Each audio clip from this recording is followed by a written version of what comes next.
Welcome back to another log. ಮಧ್ಯಾಹ್ನದ ಊಟಕ್ಕೋಸ್ಕರ ಅಕ್ಕಿ ರೊಟ್ಟಿ ಮತ್ತು ಚಿಕನ್ ಸುಕ್ಕನ ರೆಡಿ ಮಾಡ್ಕೊತಾ ಇದೀನಿ. ಈ ರೊಟ್ಟಿ ಅಂತೂ ತುಂಬಾ ಸಾಫ್ಟಾಗಿ ಮೃದುವಾಗಿ ಉಬ್ಬಿ ಬರುತ್ತೆ. ಮೊದಲನೇದಾಗಿ ಚಿಕನ್ ಸುಕ್ಕನ ರೆಡಿ ಮಾಡ್ಕೊಬಿಡೋಣ. 2 ಟೇಬಲ್ ಸ್ಪೂನ್ ಆಗುವಷ್ಟು ಎಣ್ಣೆ, 1 ಗೆಡ್ಡೆ ಆಗುವಷ್ಟು ಬೆಳ್ಳುಳ್ಳಿ, ಅರ್ಧ ಇಂಚ್ ಆಗುವಷ್ಟು ಶುಂಠಿ, 1 ಟೇಬಲ್ ಸ್ಪೂನ್ ಆಗುವಷ್ಟು ಕಾಳು ಮೆಣಸು, ಸಣ್ಣದಾಗಿ ಉದ್ದಕ್ಕೆ ಹಚ್ಚಿಟ್ಕೊಂಡಿರುವಂಥ 1 ಈರುಳ್ಳಿ, ಸ್ವಲ್ಪ ಚಕ್ಕೆ ಲವಂಗ ಇದೆಲ್ಲನೂ ಸೇರಿಸ್ಕೊಂಡು ಚೆನ್ನಾಗಿ ಫ್ರೈ ಮಾಡ್ಕೊಳ್ಳೋಣ. ಒಂದು 3 ಇಂದ 4 ನಿಮಿಷ ಫ್ರೈ ಮಾಡಿಕೊಂಡ್ರೆ ಸಾಕು. ಈರುಳ್ಳಿ ಒಂದು 50% ಸಾಫ್ಟ್ ಆಗೋವರೆಗೂ ಫ್ರೈ ಮಾಡಿಕೊಂಡು ಇದಕ್ಕೆ ಒಂದು ಸ್ವಲ್ಪ ಕೊತ್ತಂಬರಿ ಸೊಪ್ಪನ್ನು ಸೇರಿಸ್ಕೊತಾ ಇದ್ದೀನಿ. ಅಂದರೆ ಒಂದು ಅರ್ಧ ಕಟ್ಟಾಗುವಷ್ಟು ಕೊತ್ತಂಬರಿನ ಸೊಪ್ಪನ್ನು ಸೇರಿಸಿ ಸ್ವಲ್ಪ ಕೊತ್ತಂಬರಿ ಸೊಪ್ಪು ಸಾಫ್ಟ್ ಆಗೋವರೆಗೂ ಚೆನ್ನಾಗಿ ಫ್ರೈ ಮಾಡ್ಕೊಳ್ಳೋಣ. ಸೊಪ್ಪನ್ನೆಲ್ಲ ಚೆನ್ನಾಗಿ ಬಾಡಿಸ್ಕೊಂಡ್ಮೇಲೆ ಒಂದು ಅರ್ಧ ಕಪ್ ಆಗುವಷ್ಟು ತೆಂಗಿನಕಾಯಿ ತುರಿನ ಸೇರಿಸ್ಕೊತಾ ಇದ್ದೀನಿ. ನಮಗೆ ಗ್ರೇವಿ ಸ್ವಲ್ಪ ಜಾಸ್ತಿ ಬೇಕು ಅಂದರೆ ಕಾಯಿ ತುರಿನ ಜಾಸ್ತಿ ಸೇರಿಸ್ಕೊಂಡ್ರೆ ತುಂಬ ಚೆನ್ನಾಗಿರುತ್ತೆ. ಇಲ್ಲ ಗ್ರೇವಿ ಕಮ್ಮಿ ಬೇಕಂತ ಅಂದರೆ ನಾನು ಸ್ವಲ್ಪ ಕಾಯಿ ತುರಿನ ಕಮ್ಮಿನೇ ಸೇರಿಸ್ಕೊಂಡಿದ್ದೀನಿ. ಇಲ್ಲಿ ಒಂದು ಅರ್ಧ ಕಪ್ ಆಗುವಷ್ಟು ಕಾಯಿ ತುರಿನ ಸೇರಿಸ್ಕೊಂಡಿದ್ದೀನಿ. ಕಲರ್ಗೋಸ್ಕರ ಒಂದು 4 ಬ್ಯಾಡಗೆ ಮೆಣಸಿಕಾಯಿನ ಸೇರಿಸ್ಕೊತಾ ಇದ್ದೀನಿ. ಈಗ ಬ್ಯಾಡಗೆ ಮೆಣಸಿಕಾಯಿನ ಸೇರಿಸೋದ್ರಿಂದ ಒಂದು ಒಳ್ಳೆ ಕಲರ್ ಬರುತ್ತೆ ಗ್ರೇವಿ ಅಂತ. ಇನ್ನು ಮನೇಲೆ ಮಾಡಿ ಇಟ್ಕೊಂಡಿರುವಂಥ ಒಂದು 2 ಟೇಬಲ್ ಸ್ಪೂನ್ ಆಗುವಷ್ಟು ಮಟನ್ ಸಾಂಬಾರು ಪೌಡ್ರನ್ನ ಸೇರಿಸ್ಕೊತಾ ಇದ್ದೀನಿ. ನಿಮಗೆ ಮಟನ್ ಸಾಂಬಾರು ಪೌಡ್ರ್ ಇಲ್ಲ ಅಂತಂದರೆ 1 ಟೇಬಲ್ ಸ್ಪೂನ್ ಆಗುವಷ್ಟು ಚಿಲ್ಲಿ ಪೌಡರ್, 2 ಟೇಬಲ್ ಸ್ಪೂನ್ ಆಗುವಷ್ಟು ಧನಿಯಾ ಪೌಡ್ರನ್ನ ಸೇರಿಸ್ಕೊಂಡ್ರೂ ಆಗುತ್ತೆ. ಸ್ಟವ್ನ ಆಫ್ ಮಾಡಿಕೊಂಡು ಮಸಾಲೆ ಪೌಡ್ರನ್ನ ಸೇರಿಸಿ ಚೆನ್ನಾಗಿ ಒಂದ್ಸಲ ಫ್ರೈ ಮಾಡ್ಕೊಳ್ಳೋಣ. ಇದು ಒಂದು ಮಿಕ್ಸಿ ಜಾರ್ಗೆ ಟ್ರಾನ್ಸ್ಫರ್ ಮಾಡಿಕೊಂಡು ಸ್ವಲ್ಪ ಹೊತ್ತು ತಣ್ಣಗೆ ಹಾಕಿಬಿಟ್ಟು ಸ್ವಲ್ಪ ನೀರನ್ನ ಸೇರಿಸಿ ಚೆನ್ನಾಗಿ ಗ್ರೈಂಡ್ ಮಾಡ್ಕೊತೀನಿ. ಸ್ವಲ್ಪ ಕೂಲ್ ಆದಮೇಲೆ ಗ್ರೈಂಡ್ ಮಾಡಿಕೊಂಡ್ರೆ ಚೆನ್ನಾಗಿರುತ್ತೆ. ಮತ್ತು ಅದೇ ಪ್ಯಾನ್ಗೆ ಒಂದು 2 ಟೇಬಲ್ ಸ್ಪೂನ್ ಆಗುವಷ್ಟು ಆಯಿಲ್ನ ಸೇರಿಸ್ಕೊತಾ ಇದ್ದೀನಿ. ಒಂದು ಅರ್ಧ ಗೆಡ್ಡೆ ಆಗುವಷ್ಟು ಸಣ್ಣದಾಗಿ ಹಚ್ಚಿಟ್ಕೊಂಡಿರುವಂಥ ಈರುಳ್ಳಿನ ಸೇರಿಸ್ಕೊಳ್ಳೋಣ. ನಾವು ಫ್ರೈ ಮಾಡ್ಕೊಂಡಿದ್ವಲ್ಲ ಮಸಾಲೆ ಸ್ವಲ್ಪ ಹೊತ್ತು ತಣ್ಣಗಾಕೆ ಬಿಟ್ಟು ಇದನ್ನು ಅಷ್ಟರಲ್ಲಿ ಗ್ರೇವಿಗೂ ಸಹ ರೆಡಿ ಮಾಡ್ಕೊಂಬಿಟ್ರೆ ಈಸಿ ಆಗುತ್ತೆ ಅಂತ ಅಷ್ಟೇ. ಒಂದು 2 ಟೇಬಲ್ ಸ್ಪೂನ್ ಆಗುವಷ್ಟು ಎಣ್ಣೆ, ಸಣ್ಣದಾಗಿ ಉದ್ದಕ್ಕೆ ಹಚ್ಚಿಟ್ಕೊಂಡಿರುವಂಥ ಒಂದು ಅರ್ಧ ಕಪ್ ಆಗುವಷ್ಟು ಈರುಳ್ಳಿ, ನಾನಿಲ್ಲಿ ಒಂದು ಅರ್ಧ kg ಆಗುವಷ್ಟು ಚಿಕನ್ನ ತೊಗೊಂಡಿನಿ. ಒಂದು 2 ರಿಂದ 3 ನಿಮಿಷ ಚಿಕನ್ನ ಉಪ್ಪು ಮತ್ತು ಅರಿಶಿಣದಲ್ಲಿ ತೊಳೆದು ಇಟ್ಕೊಂಡಿದೆ. ಅದನ್ನು ಸಹ ಸೇರಿಸ್ಕೊಂಡು ರುಚಿಗೆ ತಕ್ಕಷ್ಟು ಉಪ್ಪನ್ನು ಸೇರಿಸಿ ಸ್ವಲ್ಪ ಅರಿಶಿಣ ಸೇರಿಸಿ ಚೆನ್ನಾಗಿ ಫ್ರೈ ಮಾಡ್ಕೊತೀನಿ. ಈ ಚಿಕನ್ನಲ್ಲಿರುವಂಥ ನೀರಿನ ಅಂಶದಲ್ಲೇ ಚಿಕನ್ ತುಂಬಾ ಚೆನ್ನಾಗಿ ಬೆಂದೋಗುತ್ತೆ. ನಮಗೆ ಎಕ್ಸ್ಟ್ರಾ ನೀರು ಅವಶ್ಯಕತೆ ಇರಲ್ಲ.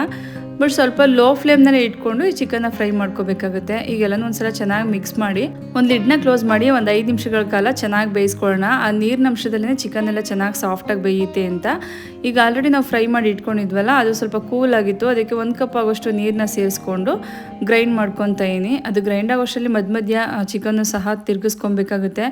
ಏನಾದರೂ ಚಿಕನಲ್ಲಿ ನೀರಿನಂಶ ಕಮ್ಮಿ ಆಯಿತು ಅಂದರೆ ಸ್ವಲ್ಪ ತಳ ಹಿಡಿಯುತ್ತೆ ಅಂತ ಅಷ್ಟೇ. ಈಗ ಆಲ್ರೆಡಿ ನೀರೆಲ್ಲ ಚೆನ್ನಾಗಿ ಫ್ರೈ ಆಗಿದೆ. ಇದಕ್ಕೆ ರುಬ್ಬಿಟ್ಕೊಂಡಿರುವಂಥ ಮಸಾಲನ ಸೇರಿಸ್ಕೊತಾ ಇದ್ದೀನಿ. ಮಸಾಲೆನ ಸ್ವಲ್ಪ ಹೊತ್ತು ಚೆನ್ನಾಗಿ ನೀರನ್ನ ಸೇರಿಸ್ತೀನಿ, ಮಿಕ್ಸ್ ಮಾಡ್ಕೊತಾ ಇದ್ದೀನಿ. ಸ್ವಲ್ಪ ಉಪ್ಪು ಖಾರ ಎಲ್ಲ ಚೆನ್ನಾಗಿ ಹಿಡಿಯುತ್ತೆ ಅಂತ ಅಷ್ಟೇ. ಎಲ್ಲ ಮಿಕ್ಸ್ ಮಾಡಿಕೊಂಡು ನಮಗೆ ಗ್ರೇವಿ ಕನ್ಸಿಸ್ಟೆನ್ಸಿ ಏನಾದರೂ ಸ್ವಲ್ಪ ಜಾಸ್ತಿ ಬೇಕು ಅಂದರೆ ಸ್ವಲ್ಪ ನೀರು ಪ್ರಮಾಣನ ಜಾಸ್ತಿ ಹಾಕ್ಕೊಳ್ಳಿ. ನಮ್ಮ ಸ್ವಲ್ಪ ತಿಕ್ಕಾಗಿದ್ರೇ ಇಷ್ಟಪಡ್ತಾರೆ, ಹಾಗಾಗಿ ಸ್ವಲ್ಪ ಗಟ್ಟಿಯಾಗಿ ಮಾಡ್ಕೊತಾ ಇದ್ದೀನಿ. ಈ ಅಕ್ಕಿ ರೊಟ್ಟಿಗೆಲ್ಲ ಸ್ವಲ್ಪ ಗಟ್ಟಿ ಇದ್ರೇ ಚೆನ್ನಾಗಿರುತ್ತೆ, ತುಂಬ ತೆಳು ಇದ್ರೆ ಅಷ್ಟು ಚೆನ್ನಾಗಿರಲ್ಲ ಅಂತ. ಗ್ರೇವಿನೆಲ್ಲ ಚೆನ್ನಾಗಿ ಒಂದ್ಸಲ ಮಿಕ್ಸ್ ಮಾಡಿ ಆಲ್ರೆಡಿ ನಾವು ರುಬ್ಬಿಟ್ಕೊಂಡಿದ್ವಲ್ಲ ಮಸಾಲೆ, ಅದೇ ಮಿಕ್ಸಿ ಜಾರ್ಗೆ ಸ್ವಲ್ಪ ನೀರನ್ನು ಸೇರಿಸ್ಕೊಂಡು ಮಿಕ್ಸ್ ಮಾಡ್ಕೊತಾ ಇದ್ದೀನಿ. ಈಗ ಇದ್ರ ಮೇಲೆ ಒಂದು ಲಿಡ್ನ ಕ್ಲೋಸ್ ಮಾಡಿ ಒಂದು 5 ರಿಂದ 6 ನಿಮಿಷ ಬೇಯಕ್ಕೆ ಬಿಡೋಣ. ಈಗ ಆಲ್ರೆಡಿ ಚಿಕನ್ ಚೆನ್ನಾಗಿ ಬೆಂದಿದೆ. ಮಸಾಲೆಯಲ್ಲಿರುವಂಥ ಎಣ್ಣೆ ಅಂಶ ಎಲ್ಲ ಸ್ವಲ್ಪ ಬಿಡೋವರೆಗೂ ಒಂದು ಲಿಡ್ನ ಕ್ಲೋಸ್ ಮಾಡಿ ಚೆನ್ನಾಗಿ ಬೇಯಿಸ್ಕೊಂಡ್ರೆ ಚಿಕನ್ ಸುಕ್ಕ ರೆಡಿನೇ ಆಗೋಗ್ಬಿಡುತ್ತೆ. ನಮಗೆ ನೀರು ಕನ್ಸಿಸ್ಟೆನ್ಸಿ ಜಾಸ್ತಿ ಬೇಕಂದರೆ ಸ್ವಲ್ಪ ನೀರನ್ನು ತೆಳುವಾಗಿ ಮಾಡ್ಕೊಳ್ಳಿ. ನಮಗೆ ಸ್ವಲ್ಪ ಗಟ್ಟಿ ಇದ್ದರೆ ಚೆನ್ನಾಗಿರುತ್ತೆ ಅಂತ ಈ ಕನ್ಸಿಸ್ಟೆನ್ಸಿಗೆ ಮಾಡ್ಕೊಂಡಿದ್ದೀನಿ. ಈಗ ಗ್ರೇವಿ ರೆಡಿಯಾಗಿದೆ. ಅಕ್ಕಿ ರೊಟ್ಟಿನೂ ಸಹ ರೆಡಿ ಮಾಡ್ಕೊಳ್ಳೋಣ. ಮತ್ತೊಂದು ಪ್ಯಾನ್ನ ಬಿಸಿಗೆ ಇಟ್ಕೊಂಡು 3 ಕಪ್ ಅಳತೆಯಷ್ಟು ನೀರನ್ನ ಸೇರಿಸ್ಕೊತಾ ಇದ್ದೀನಿ. ನಾನಿಲ್ಲಿ 2 ಕಪ್ ಅಳತೆಯಷ್ಟು ಅಕ್ಕಿ ಹಿಟ್ಟನ್ನು ಸೇರಿಸ್ಕೊಳ್ಳೋದ್ರಿಂದ 3 ಕಪ್ ಅಳತೆಯಷ್ಟು ನೀರನ್ನ ಸೇರಿಸ್ಕೋಬೇಕಾಗುತ್ತೆ. ಅಂದರೆ 1 ಕಪ್ ಅಳತೆಯಷ್ಟು ಎಕ್ಸ್ಟ್ರಾ ನೀರನ್ನ ಸೇರಿಸ್ಕೊಂಡ್ರೆ ನಮಗೆ ರೊಟ್ಟಿ ಏನು ಅದಕ್ಕೆ ಬೇಕೋ ಅದಕ್ಕೆ ಬರುತ್ತೆ ಅಂತ. ಈಗ ನೀರನ್ನ ಸೇರಿಸ್ಕೊಂಡು ಒಂದು ರುಚಿಗೆ ತಕ್ಕಷ್ಟು ಉಪ್ಪನ್ನು ಸೇರಿಸಿ ಒಂದು ಅರ್ಧ ಟೇಬಲ್ ಸ್ಪೂನ್ ಆಗುವಷ್ಟು ಅಕ್ಕಿ ಹಿಟ್ಟನ್ನು ಸೇರಿಸಿ ನೀರೆಲ್ಲ ಚೆನ್ನಾಗಿ ಕುದಿ ಬರೋವರೆಗೂ ಕುದಿಸ್ಕೊಂಡು ಈಗ ನಾವು ಅಕ್ಕಿ ಹಿಟ್ಟು ಏನು ಕ್ವಾಂಟಿಟಿ ತೊಗೊಂಡಿದ್ದೀವಿ ಆ ಅಕ್ಕಿ ಹಿಟ್ಟನ್ನು ಸೇರಿಸ್ಕೊತಾ ಇದ್ದೀನಿ. ಸ್ವಲ್ಪನೇ ಸೇರಿಸಿ ಮಧ್ಯೆ ಒಂದ್ಸಲ ಮಿಕ್ಸ್ ಮಾಡ್ಕೊಳ್ಳೋಣ. ನಾನಿಲ್ಲಿ 3 ಕಪ್ ಆಗುವಷ್ಟು ನೀರನ್ನ ತೊಗೊಂಡಿದ್ದೆ. 2 ಕಪ್ ಅಳತೆಯಷ್ಟು ಅಕ್ಕಿ ಹಿಟ್ಟನ್ನು ಸೇರಿಸ್ಕೊತಾ ಇದ್ದೀನಿ. ಸ್ವಲ್ಪನೂ ಗಂಟಿಲ್ದಂತೆ ನೀಟಾಗಿ ಎಲ್ಲ ಚೆನ್ನಾಗಿ ಒಂದ್ಸಲ ಮಿಕ್ಸ್ ಮಾಡ್ಕೊಳ್ಳೋಣ. ಈ ಅಕ್ಕಿ ಹಿಟ್ಟನ್ನು ಚೆನ್ನಾಗಿ ನಾದ್ಕೊಂಡ್ರೇ ಅದು ರೊಟ್ಟಿ ಸ್ವಲ್ಪ ಉಬ್ಬಿ ಬರೋದು. ಸ್ವಲ್ಪ ಹೊತ್ತು ಚೆನ್ನಾಗಿ ಹಿಟ್ಟನ್ನೆಲ್ಲನೂ ಈಗ ನಾವು ಮುದ್ದೆ ಎಲ್ಲ ಏನು ಮಾಡ್ತೀವಿ ಅದೇ ಥರನೇ ಚೆನ್ನಾಗಿ ಸ್ವಲ್ಪ ಹಿಟ್ಟನ್ನೆಲ್ಲನೂ ನಾದ್ಕೊಬೇಕಾಗುತ್ತೆ. ಒಬ್ಬೊಬ್ಬರು ರೈಸ್ನೂ ಸಹ ಮಾಡ್ತಾರೆ, ಮಿಕ್ಸ್ ಮಾಡಿಕೊಂಡು ಅಕ್ಕಿ ರೊಟ್ಟಿನ ಮಾಡ್ತಾರೆ. ಬಟ್ ಈ ಥರ ಮಾಡಿದ್ರೂ ತುಂಬಾ ಚೆನ್ನಾಗಿ ಬರುತ್ತೆ. ಈಗ ಕಂಪ್ಲೀಟಾಗಿ ಹಿಟ್ಟನ್ನೆಲ್ಲ ಚೆನ್ನಾಗಿ ನಾದ್ಕೊಂಡಾಗಿದೆ. ಒಂದು ಲಿಡ್ನ ಕ್ಲೋಸ್ ಮಾಡಿ ಒಂದು 2 ರಿಂದ 3 ನಿಮಿಷ ಸ್ವಲ್ಪ ಸ್ಟೀಮಲ್ಲಿ ಹಿಟ್ಟೆಲ್ಲ ಬೇಯಲಿ. ಒಂದು ಲಿಡ್ನ ಕ್ಲೋಸ್ ಮಾಡಿಬಿಟ್ಟು ಒಂದು 2 ರಿಂದ 3 ನಿಮಿಷ ಬೇಯಿಸ್ಕೊಳ್ಳೋಣ. ಸ್ವಲ್ಪ ಅಕ್ಕಿ ಹಿಟ್ಟೆಲ್ಲ ಸ್ವಲ್ಪ ಹಳ್ಳಿ ಅಂತ ಅಷ್ಟೇ. ಈಗ ಒಂದು ಲಿಡ್ನ ಕ್ಲೋಸ್ ಮಾಡಿ ಒಂದು 2-3 ನಿಮಿಷ ಆಮೇಲೆ ಸ್ವಲ್ಪ ಹೊತ್ತು ಬೇಯಿಸ್ಕೊಂಡು ಈಗ ನಾವೇನು ಹಿಟ್ಟನ್ನು ಆಲ್ರೆಡಿ ರೆಡಿ ಮಾಡಿ ಇಟ್ಕೊಂಡಿದ್ವಲ್ಲ ಅದನ್ನ ಸ್ವಲ್ಪ ಹೊತ್ತು ಚೆನ್ನಾಗಿ ನಾದ್ಕೊಳ್ಳೋಣ. ಈಗ ಆಲ್ರೆಡಿ ಚೆನ್ನಾಗಿ ಸ್ಟೀಮ್ ಆಗಿದೆ. ಇದನ್ನ ಇನ್ನೊಂದು ಸಲ ಚೆನ್ನಾಗಿ ಮಿಕ್ಸ್ ಮಾಡಿಕೊಂಡು ಸ್ವಲ್ಪ ತಣ್ಣಗಾಗೋಕ್ಕೆ ಬಿಟ್ಟು ಆಮೇಲೆ ನಾದ್ಕೊಂಡ್ರೂ ಆಗುತ್ತೆ. ನಾನು ಸ್ವಲ್ಪ ಬಿಸಿ ಇರಬೇಕಾದ್ರೆ ಚೆನ್ನಾಗಿ ಎಲ್ಲನೂ ಮಿಕ್ಸ್ ಮಾಡ್ಕೊತಾ ಇದ್ದೀನಿ. ಈ ಥರ ಕನ್ಸಿಸ್ಟೆನ್ಸಿ ಇದ್ದರೆ ಸಾಕು ಅಕ್ಕಿ ರೊಟ್ಟಿಗೆ. ಈ ಥರ ಗಟ್ಟಿ ಇರಬೇಕು, ತೀರಾ ಗಟ್ಟಿನೂ ಇಲ್ಲ ತೀರಾ ತೆಳುಗೂ ಇರಬಾರ್ದು. ಹಿಂಗೆ ಕೈಗೆ ಅಂಟದೇ ಇದ್ದರೆ ಅಕ್ಕಿ ರೊಟ್ಟಿ ತುಂಬಾ ಚೆನ್ನಾಗಿ ಬರುತ್ತೆ. ಈ ಬೆಳಗ್ಗೆ ಬ್ರೇಕ್ಫಾಸ್ಟ್ಗಂತೂ ಕಾಯಿ ಚಟ್ನಿ ಜೊತೆನೂ ತುಂಬ ಚೆನ್ನಾಗಿರುತ್ತೆ ಈ ಅಕ್ಕಿ ರೊಟ್ಟಿ. ಬಟ್ ಚಿಕನ್ ಐಟಮ್ಸ್ಗೆ ಇನ್ನೂ ಜಾಸ್ತಿ ಚೆನ್ನಾಗಿರುತ್ತೆ ಅಂತಷ್ಟೇ. ಅಕ್ಕಿ ರೊಟ್ಟಿಗೆ ಕಾಂಬಿನೇಷನ್ನೇ ಚಿಕನ್ ಗ್ರೇವಿ ಅಂತ ಅನಿಸುತ್ತೆ ಇದಕ್ಕೆ. ಇನ್ನು ಹಿಟ್ಟನ್ನೆಲ್ಲ ಚೆನ್ನಾಗಿ ನಾದ್ಕೊಂಡಿದ್ದೀನಿ. ಈಗ ಒಂದೊಂದೇ ರೊಟ್ಟಿನ ರೆಡಿ ಮಾಡ್ಕೊಳ್ಳೋಣ. ಈ ಅಕ್ಕಿ ರೊಟ್ಟಿಗೆ ಒಬ್ಬರು ಮಧ್ಯ ಆಯಿಲ್ನ ಸೇರಿಸ್ಕೊಂಡು ಚೆನ್ನಾಗಿ ಮಿಕ್ಸ್ ಮಾಡಿ ಅಕ್ಕಿ ರೊಟ್ಟಿನ ರೆಡಿ ಮಾಡ್ಕೋತಾರೆ. ಬಟ್ ನಾನು ಇಲ್ಲಿ ಯಾವುದೇ ಥರದ ಆಯಿಲ್ನ ಮಿಕ್ಸ್ ಮಾಡ್ಕೊಂಡಿಲ್ಲ. ಸ್ವಲ್ಪ ಚೆನ್ನಾಗಿ ನಾದ್ಕೊಂಡ್ರೆ ಸಾಕಾಗುತ್ತೆ.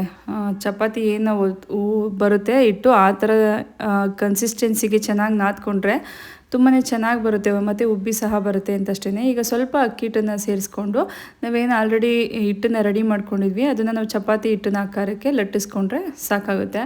ನನ್ನ ಚಪಾತಿ ಮತ್ತು ರೊಟ್ಟಿ ಆಗಿರ್ಬೋದು ಯಾವತ್ತೂ ಶೇಪಲ್ಲಿ ಬರಲ್ಲ.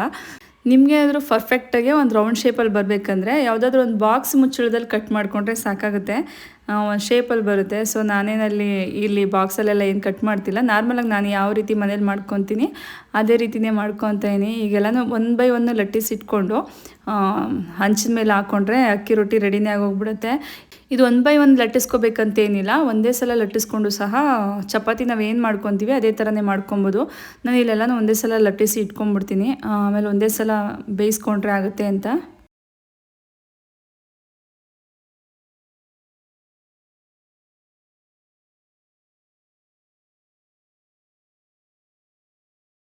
ಎಷ್ಟು ಚೆನ್ನಾಗಿ ಬಂದಿದೆ ರೊಟ್ಟಿ ಅಂದರೆ ಯಾವುದೇ ರೀತಿ ಕ್ರಾಕ್ನ ಬಿಟ್ಟಿಲ್ಲ ಇಲ್ಲಿ ಮಧ್ಯದಲ್ಲಿ.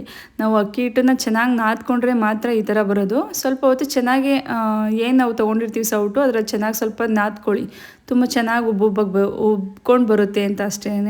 ಈಗ ಬಿಸಿ ಮಾಡ್ಕೊಂಡಿದ್ದೆ ಆಲ್ರೆಡಿ ಹಂಚಿನ, ಅದ್ರ ಮೇಲೆ 1 ಬೈ 1 ರೊಟ್ಟಿನ ಹಾಕ್ಕೊತಾ ಇದ್ದೀನಿ. ಎಷ್ಟು ಚೆನ್ನಾಗಿ ಉಬ್ಬಿ ಬರ್ತೈತೆ ಅಂದರೆ ಇದ್ರ ಜೊತೆ ಒಂದು ಚಿಕನ್ ಗ್ರೇವಿ ಅಥವಾ ಕಾಯಿ ಚಟ್ನಿ ಕೊಟ್ಬಿಟ್ರಂತೂ 1-2 ರೊಟ್ಟಿ ತಿನ್ನೋರು ಒಂದು 3-4 ಅಂತೂ ಖಂಡಿತ ತಿಂತಾರೆ, ಇಷ್ಟಪಟ್ಟು ತಿಂತಾರೆ. ಈ ಸ್ವಲ್ಪ ಹಂಚಿನ ಮೇಲೆ ಹಾಕಿದ್ಮೇಲೆ ಒಂದು ವೈಟ್ ಬಟ್ಟೆನ ತೇವ ಮಾಡಿಕೊಂಡು ಸುತ್ತ ಸ್ವಲ್ಪ ಹಿಂಗೆ ಮಾಡ್ಕೊಬರ್ಬೇಕಾಗುತ್ತೆ. ಆಯಿಲ್ ಅವಶ್ಯಕತೆ ಏನಿಲ್ಲ ಇದಕ್ಕೆ. ಸ್ವಲ್ಪ ತೇವನ ಮಾಡ್ಕೊಂಡು ಬಟ್ಟೆನ ಸೈಡ್ ಏನಿರುತ್ತೆ ಅಲ್ಲಿ ಸುತ್ತ ಈ ಥರ ಟಚ್ ಮಾಡ್ಕೊಂಡು ಬಂದರೆ ರೊಟ್ಟಿ ತುಂಬಾ ಚೆನ್ನಾಗಿ ಉಬ್ಬಿ ಬರುತ್ತೆ.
ತುಂಬಾ ಸಿಂಪಲಾಗಿ ಅಕ್ಕಿ ರೊಟ್ಟಿ ಮಾಡೋದು ಹೇಗೆ ಅಂತ ತೋರಿಸಿದ್ದೀನಿ. ವಿಡಿಯೋ ಇಷ್ಟ ಆದರೆ like, comment, share and subscribe ಮಾಡೋದನ್ನು ಮರಿಬೇಡಿ.